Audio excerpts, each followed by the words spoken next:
ನಮಸ್ಕಾರ, ಶಿವಬೇಗ ನ್ಯೂಸ್ಗೆ ಸ್ವಾಗತ. ನಾನು ಕೆಜೆ ಹಳ್ಳಿ ಸುರೇಶ್. ಶೀಘ್ರದಲ್ಲೇ ಸಿದ್ದು ಸಂಪುಟಕ್ಕೆ ಗ್ಯಾರಂಟಿ ಸರ್ಜರಿ. ಬೈ ಎಲೆಕ್ಷನ್ ಬೆನ್ನಲ್ಲೇ ಸಂಪುಟ ಪುನರ್ರಚನೆ ಚರ್ಚೆ. ಶೀಘ್ರದಲ್ಲೇ ಸಿದ್ದು ಸಂಪುಟಕ್ಕೆ ಸರ್ಜರಿ ಶುರುವಾಗುತ್ತೆ. ಬೈ ಎಲೆಕ್ಷನ್ ಬೆನ್ನಲ್ಲೇ ಸಂಪುಟ ಪುನರ್ರಚನೆ ಚರ್ಚೆ ಸಾಧ್ಯತೆ. ಸಂಪುಟ ಪುನರ್ರಚನೆ ಬಗ್ಗೆ ಸಿಕ್ತು ಬಿಗ್ ಹಿಂಟ್. ಸ್ಥಾನ ಬಿಟ್ಕೊಡಿ ಅಂತ ಕೆಲ ಸಚಿವರಿಗೆ ಇಂಡೈರೆಕ್ಟ್ ಆಗಿ ಡಿಕೆಶಿ ಸೂಚನೆಯನ್ನ ಕೊಟ್ರ. ಡಿಸಿಎಂ ಡಿಕೆಶಿ ಕೊಟ್ಟರು ಸಂಪುಟ ಪುನರಚನೆಯ ಸುಳಿವು. ಶೀಘ್ರದಲ್ಲೇ ಸಿದ್ದರಾಮಯ್ಯ ಸಂಪುಟಕ್ಕೆ ಸರ್ಜರಿ ಆಗೋದು ಗ್ಯಾರಂಟಿ. ಬೈ ಎಲೆಕ್ಷನ್ ಬೆನ್ನಲ್ಲೇ ಸಚಿವ ಸಂಪುಟ ಸರ್ಜರಿ. ಅತಿ ಶೀಘ್ರದಲ್ಲೇ ಸಚಿವ ಸಂಪುಟ ಸರ್ಜರಿ ಆಗುತ್ತೆ ಅನ್ನುವಂಥ ಸುಳಿವನ್ನು ಉಪಮುಖ್ಯಮಂತ್ರಿ ಡಿ ಕೆ ಶಿವಕುಮಾರ್ ಕೊಟ್ಟಿರುವಂಥದ್ದು ಅಂತ ಒಂದು ಸುಳಿವನ್ನು ಕೊಟ್ಟಿದ್ದಾರೆ. ಯಾರಿಗೆ ಗೇಟ್ ಪಾಸನ್ನು ಕೊಡಲಾಗುತ್ತೆ, ಯಾರು ಸಮರ್ಥರಿದ್ದಾರೆ, ಮತ್ತು ಯಾವ ಹಿನ್ನೆಲೆಯಲ್ಲಿ ಯಾರನ್ನು ಉಳಿಸಿಕೊಳ್ಳಲಾಗುತ್ತೆ ಮತ್ತು ಯಾರನ್ನು ಕೈ ಬಿಡಲಾಗುತ್ತೆ ಅಂಥದ್ದೊಂದು ಸುಳಿವನ್ನು ಈಗಾಗಲೇ ಕೊಟ್ಟಿರುವಂಥದ್ದು. ಆ ಹಿನ್ನೆಲೆಯಲ್ಲಿ ರಾಜ್ಯ ಕಾಂಗ್ರೆಸ್ನಲ್ಲಿ ಈಗ ತಳಮಳ ಶುರುವಾಗಿರುವಂಥದ್ದು. ಯಾರನ್ನು ಉಳಿಸ್ಕೊಳ್ತಾರೆ, ಯಾರಿಗೆ ಗೇಟ್ ಪಾಸನ್ನು ಕೊಡಲಾಗತ್ತೆ.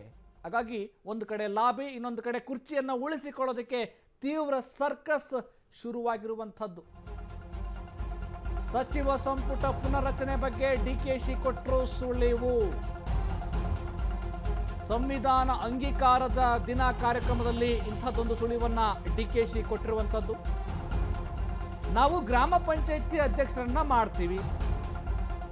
ಈ ಮಾಡಿದಂಥ ಸಂದರ್ಭದಲ್ಲಿ ಏನಾಗುತ್ತೆ ಅಂದರೆ 1 ವರ್ಷ 2 ವರ್ಷ ಅಂತೇಳಿ ಅವರಿಗೆ ಒಂದು ಸಮಯವನ್ನು ನಿಗದಿಗೊಳಿಸಿರ್ತೇವೆ. 2 ವರ್ಷ 1 ವರ್ಷ ಇರ್ರಿ ನೀವು ಅಂತ. ಆದರೆ ಅವರನ್ನು ರಾಜೀನಾಮೆ ಕೊಡಿಸೋಕ್ಕೆ ಕಷ್ಟ ಆಗುತ್ತೆ. ಯಾಕೆಂದರೆ ಅಧಿಕಾರಕ್ಕೆ ಅಂಟಿ ಕೂತಿರ್ತಾರೆ. ಸಡನ್ ಆಗಿ ನೀವು ಬಿಡ್ರಿ ಅಂದರೆ ಬಿಡಲ್ಲ. ಅದೇ ರೀತಿ ನಮ್ಮ ಕೆಲವು ಮಂತ್ರಿಗಳಿಗೂ ಹೇಳಿದ್ದೇವೆ, ಸಾಕು ಬಿಡ್ರಪ್ಪ, ಬೇರೆಯವ್ರಿಗೆ ಅವಕಾಶ ಮಾಡಿಕೊಡಿ, ರಾಜೀನಾಮೆ ನೀಡಿ, ಹೊಸಬರಿಗೆ ಅವಕಾಶ ನೀಡಿ ಅಂತ ಹೇಳಿದ್ದೇವೆ. ಸಚಿವರ ಬದಲಾವಣೆ ಬಗ್ಗೆ ಸುಳಿವು ನೀಡಿದ ಡಿ ಕೆ ಶಿವಕುಮಾರ್. ಆ ಹಿನ್ನೆಲೆಯಲ್ಲಿ ಡಿ ಕೆ ಶಿವಕುಮಾರ್ ಅಂಥದ್ದೊಂದು ಸುಳಿವನ್ನು, ಅಂದರೆ ಮಾನಸಿಕವಾಗಿ ಈಗಾಗಲೇ ನೀವು ತಯಾರಾಗಿರಿ ಅಂತೇಳಿ ಸುಳಿವನ್ನು ಕೊಟ್ಟಿದ್ದಾರೆ. ಇಂಡೈರೆಕ್ಟ್ ಆಗಿ ಕೆಲವರು ಅಧಿಕಾರದಿಂದ ಕೆಳಗೆ ಇಳಿಲೇಬೇಕಾಗತ್ತೆ, ಹೊಸಬರಿಗೆ ಅವಕಾಶವನ್ನು ಮಾಡಿಕೊಡ್ಬೇಕಾಗತ್ತೆ, ಇದು ಅನಿವಾರ್ಯ ಅನ್ನುವಂಥ ಸುಳಿವನ್ನು ಈಗಾಗಲೇ ಕೊಟ್ಟಿರುವಂಥದ್ದು. ಜೊತೆಗೆ ಯಾರನ್ನೆಲ್ಲ ಕೈ ಬಿಡಲಾಗತ್ತೆ ಅಂಥವ್ರಿಗೆ ನಾವು ಪರೋಕ್ಷವಾಗಿ ಹೇಳಿದ್ದೇವೆ. ಅದಕ್ಕೊಂದು ಉದಾಹರಣೆಯನ್ನು ಕೊಟ್ಟಿದ್ದಾರೆ. ನಾವು ಗ್ರಾಮ ಪಂಚಾಯತಿ ಅಧ್ಯಕ್ಷರನ್ನು ಮಾಡ್ತೇವೆ, ಅವ್ರಿಗೆ ಹೇಳಿರ್ತೀವಿ 1 ವರ್ಷ ಇಲ್ಲ 2 ವರ್ಷ ನೀವು ಈ ಒಂದು ಅಧ್ಯಕ್ಷರಾಗಿ ಈ ಕಾಲಾವಧಿಯಲ್ಲಿ ಕೆಲಸ ಮಾಡಬೇಕಾಗುತ್ತೆ, ಆಮೇಲೆ ನೀವು ರಾಜೀನಾಮೆ ಕೊಡಬೇಕು ಅಂತ. ಹಾಗಾಗಿ ಈಗ ನಾವು ಹೇಳಿದ್ದೇವೆ, ಕೆಲವರು ಅಧಿಕಾರಕ್ಕೆ ಅಂಟಿ ಕೂತಿರ್ತಾರೆ, ಆದರೆ ಅಧಿಕಾರವನ್ನು ಬಿಟ್ಟು ಕೊಡುವುದು ಅನಿವಾರ್ಯ, ಹೊಸಬರಿಗೆ ಅವಕಾಶವನ್ನು ಕೊಡಲೇಬೇಕಾಗುತ್ತೆ.